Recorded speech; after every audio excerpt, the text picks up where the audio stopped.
조선시대 어느 이름 모를 큰 마을, 으리으리한 기와집이 모여있는 최참판댁에는 없는 사람 취급을 받는 소년, 윤이 있었습니다. 윤이는 최참판이 장터 주막에서 일하던 비천한 여인에게서 본 서자였습니다. 어머니는 윤이를 낳고 얼마 지나지 않아 병으로 세상을 떠났고, 참판댁에 거둬진 윤희의 삶은 그야말로 생지옥과 다름없었습니다. 원처의 소생이자 윤희의 이복형인 도지는 유독 윤희를 괴롭혔습니다. 자기보다 글재주가 뛰어나고 영특해 보이는 이복 동생이 눈에 가시였던 것이죠. 이 천한 것사, 내깟 놈이 감히 내 앞을 지나가느냐. 비가 억수같이 쏟아지던 어느 가을날이었습니다. 도지는 자신의 벼루를 깼다는 누명을 윤희에게 씌우고는 하인들을 시켜 윤희를 마당에 꿇어앉히고 회초리로 모질게 매질을 했습니다. 억울하다고 항변해 보았지만 아버지인 최참판은 그저 헛기침만 한 번 할 뿐, 방관자처럼 차가운 시선으로 바라보고는 방문을 닫아버렸습니다. 등판이 피투성이가 된 채 한밤중이 되어서야 겨우 풀려난 윤희는 절뚝이는 다리를 이끌고 마을 뒷산인 수리산으로 향했습니다. 집 안 그 어디에도 소년이 마음 편히 소리 내어 울 곳은 없었기 때문입니다. 수리산 깊은 골짜기, 인적이 드문 바위굴 속에 다다른 윤희는 그제야 참았던 눈물을 터뜨렸습니다.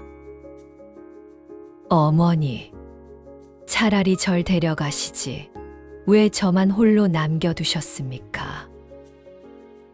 스스러운 울음소리가 밤안개에 섞여 흩어질 무렵 윤희의 귀에 가느다란 소리 하나가 들려왔습니다.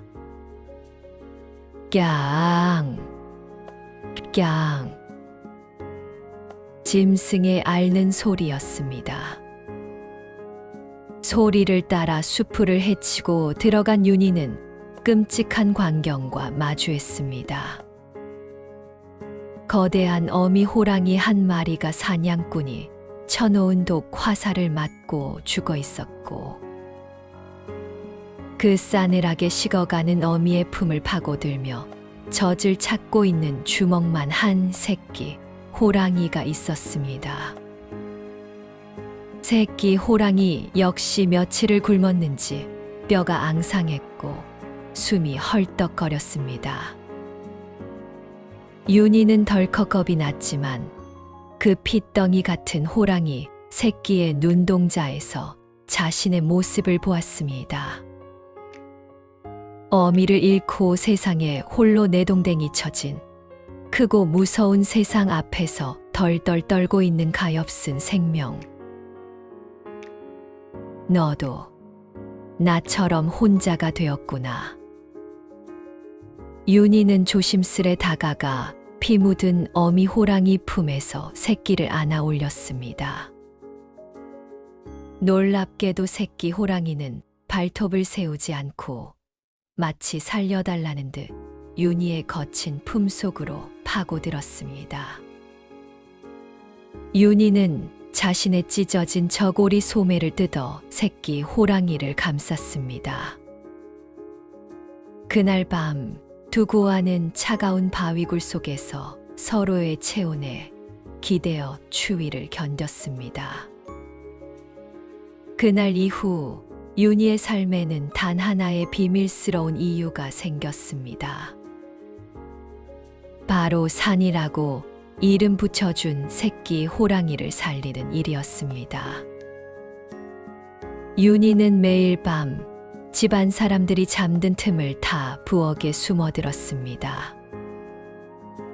먹다 남은 누룽지, 찬밥 덩어리, 가끔은 생선 대가리나 도축하고 남은 고기 부스러기들을 품속 깊이 숨겨 산으로 뛰었습니다.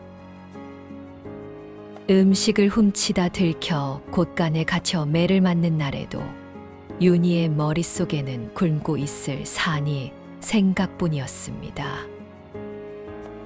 매를 맞고 퉁퉁 부은 얼굴로 산에 오르면 어느새 강아지보다 조금 더 커진 산이가 꼬리를 치며 달려와 윤희의 눈물을 거친 혀로 핥아 주었습니다. 산아, 나는 괜찮다. 너만 굶지 않으면 돼.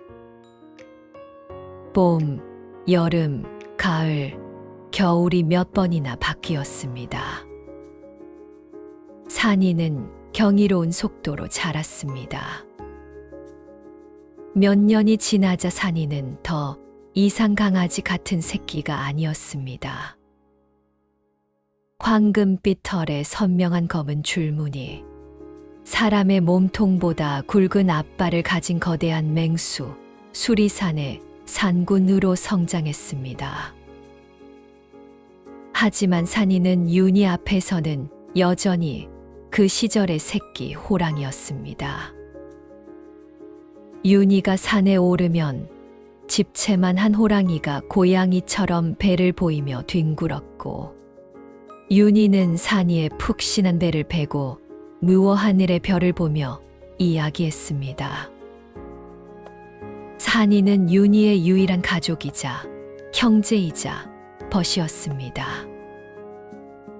그러나 평화는 오래 갈 수 없었습니다. 산이가 너무 커버린 탓에 마을 주변 숲에 거대한 호랑이 발자국이 발견되기 시작한 것입니다. 두려움에 떤 마을 사람들은 착호갑사와 포수들을 불러 모아 수리산을 대대적으로 뒤지기로 결의했습니다. 소식을 들은 윤희는 피가 마르는 듯했습니다. 그날 밤 억수같이 비가 내리는 산속으로 달려간 윤희는 산이의 굵은 목을 끌어안고 울부짖었습니다. 산아야, 가야 해. 여기 있으면 넌 죽어. 사람들이 널 죽이러 올 거야. 더 깊은 산으로, 아무도 닿지 못하는 첩첩산중으로 도망쳐라. 제발. 산이는 떠나기 싫어 윤희의 소매를 물고 늘어졌지만, 윤희는 독하게 마음을 먹고 나뭇가지를 꺾어 처음으로 산이를 때리며 소리쳤습니다. 가란 말이다. 다시는 내 눈앞에 나타나지 마. 윤희의 진심을 알아챈 것일까요? 산이는 슬픈 눈으로 윤희를 한참 동안 바라보더니 하늘을 향해 산천이 떠나가라 포효를 한 번 내지르고는 빗속의 어두운 숲으로 자취를 감추었습니다. 윤희는 진흙탕에 주저앉아 밤새 오열했습니다. 그로부터 3년의 세월이 흘렀습니다. 청년이 된 윤희는 여전히 참판되게 구박되기 노비처럼 살아가고 있었습니다. 그해 늦여름 조선 팔도에 유례없는 대흉년이 들었고 엎친 데 덮친 격으로 태풍까지 몰아쳐 마을의 제방이 무너지고 흉흉한 소문이 돌았습니다. 민심이 흉흉해지자 굶주림에 눈이 뒤집힌 수십 명의 화적대가 칼과 횃불을 들고 이 부유한 마을을 습격했습니다. 다 불태우고 모조리 빼앗아라. 칠흑 같은 밤, 평화롭던 마을은 순식간에 아수라장이 되었습니다. 집집마다 불길이 치솟고 사람들의 비명소리가 진동했습니다. 화적대는 가장 크고 부유한 최참판 댁의 대문을 도끼로 부수고 난입했습니다. 평소 하인들에게 호통치며 위세를 떨던 이복형 도진과 최참파는 서슬퍼런 도적들의 칼날 앞에서는 벌벌 떨며 곡간 밑에 숨어 제 목숨 하나 건지기에 급급했습니다. 하인들은 뿔뿔이 흩어져 도망쳤습니다. 윤희 역시 도망칠 수 있었지만 화적대가 창고에 불을 지르자 미처 도망치지 못하고 갇혀버린 어린 여종과 노비들을 구하기 위해 불길 속으로 뛰어들었습니다. 쿨럭, 이쪽으로, 다들 내 뒤로 와.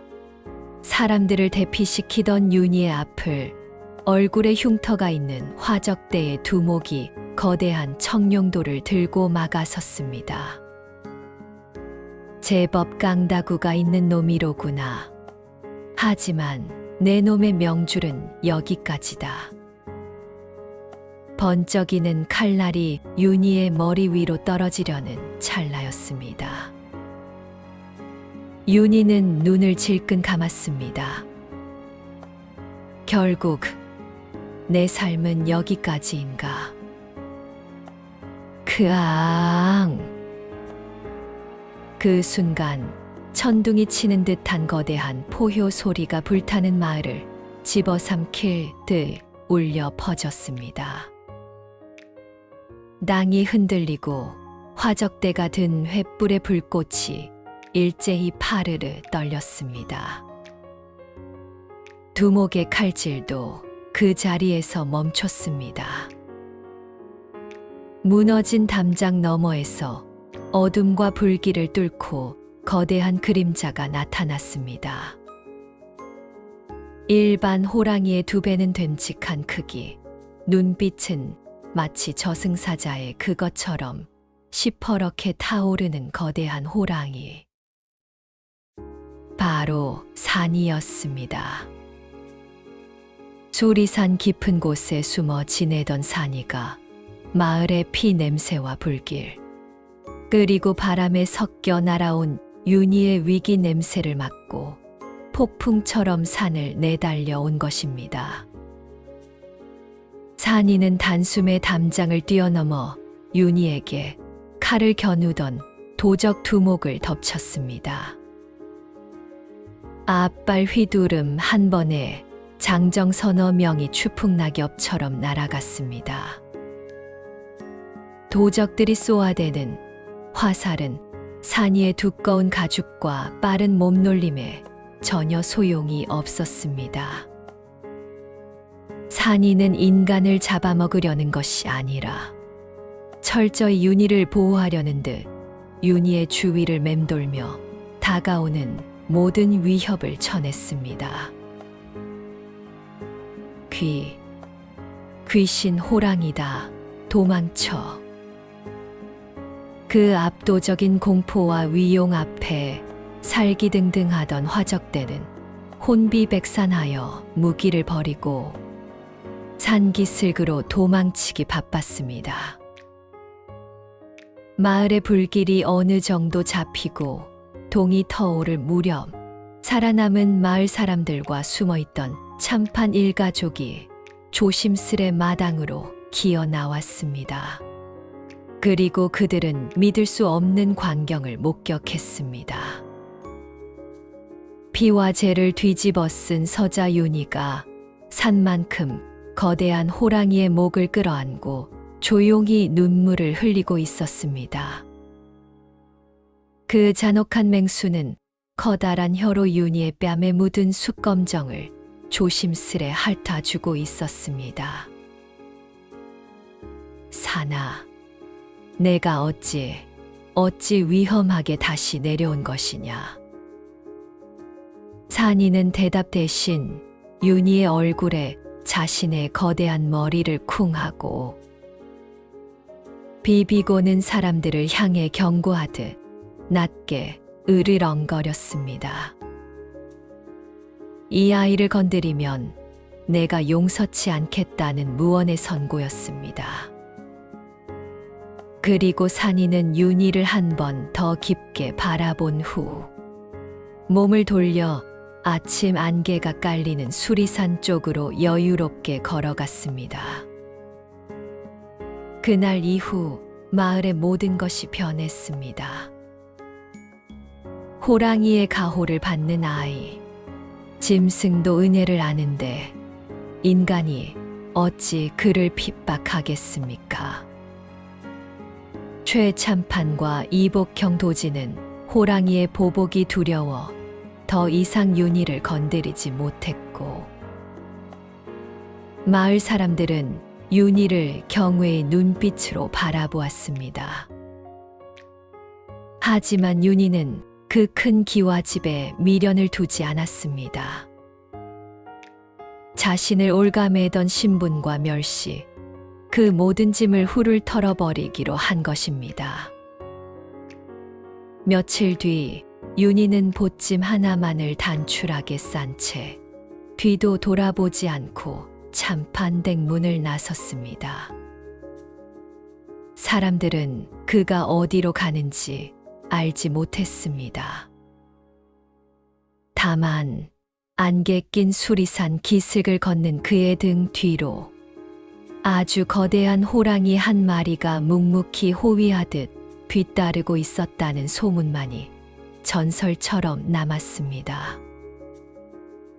그 후로도 조선 팔도에는 억울한 자가 있는 곳이나 화적대가 출몰하는 곳에 거대한 호랑이와 삿갓을 쓴 젊은 나그네가 나타나 악당을 응징하고 바람처럼 사라진다는 야담이 심심찮게 들려왔다고 합니다.